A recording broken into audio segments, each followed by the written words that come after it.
Hello guys, वरिता वेगर kitchen में आपનું સ્વાગત છે। તો અહીંયા આજે આપણે બીટની રેસીપી બનાવવાની છે, કારણ કે બાળકો બીટ ખાતા નથી, પરંતુ શરીર માટે ખૂબ જ જરૂરી છે। તો અહીંયા બીટની હું છાલ ઉખેડી લઉં છું। તમે જોઈ શકો છો આ રીતે આપણે બધી જ છાલ ઉખેડી લેવાની છે। તો થોડી વધારે ઘાટીથી ઉખેડી લઈશું, કારણ કે બીટ છે ને એ એકદમ જાડું હોય છે એની છાલ, એટલે આપણે સાવ એની છાલ છે એ ઉખેડી લેવાની છે। તો આજકાલ બાળકોને બીટ જરૂરી હોય છે શરીર માટે, પરંતુ ખાતા નથી। તો અહીંયા આપણે એનો કંઈક રસ્તો ગોતીશું। તો બીટને મેં છાલ ઉખેડી લીધી છે, તમે જોઈ શકો છો આ રીતે। ત્યાર પછી આપણે અહીંયા ચિપ્સનું જે આવે છે મશીન, આ રીતે એમની ચિપ્સ પાડી લેવાની છે। તો તમે જોઈ શકો છો। અને ત્યાર પછી અહીંયા મેં આરાનો લોટ લીધો છે।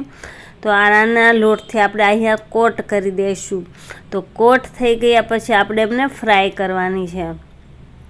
તો આ રીતે બાળકોને તમે આપશો ને તો જરૂરથી હોશે હોશે ખાઈ લેશે અને ખૂબ જ મજા આવશે। તો જોઈ શકો છો તમે કે બીટ છે એકદમ સરસ ફ્રાય થઈ ગયા છે। અને આ વસ્તુ આપણે જેમ ચિપ્સમાં ક્રિસ્પી કરીને એ રીતે જ આમાં ક્રિસ્પી કરવાના છે એકદમ, અને એકદમ સરસ કડક થાય ત્યાં સુધી રાખીશું।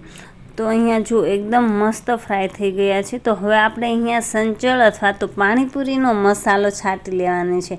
તો આપણી ચિપ્સ બનીને રેડી થઈ ગઈ છે ફ્રેન્ડ્સ, ખૂબ જ સરસ બની છે। તો તમે પણ જરૂરથી ટ્રાય કરજો। મારે માહિર છે ને બીટ નથી ખાતો, પરંતુ આ બનાવી દીધું ને એટલે ફટાફટ બીટની ચિપ્સ પૂરી કરી દીધી। તો તમારા બાળકોને પણ ખવડાવજો અને જરૂરથી ટ્રાય કરજો, એને પણ જરૂરથી ભાવશે। તો મારો વિડીયો ગમ્યો હોય તો લાઈક કરો, શેર કરો અને મારી ચેનલને સબસ્ક્રાઈબ કરવાનું ભૂલતા નહીં।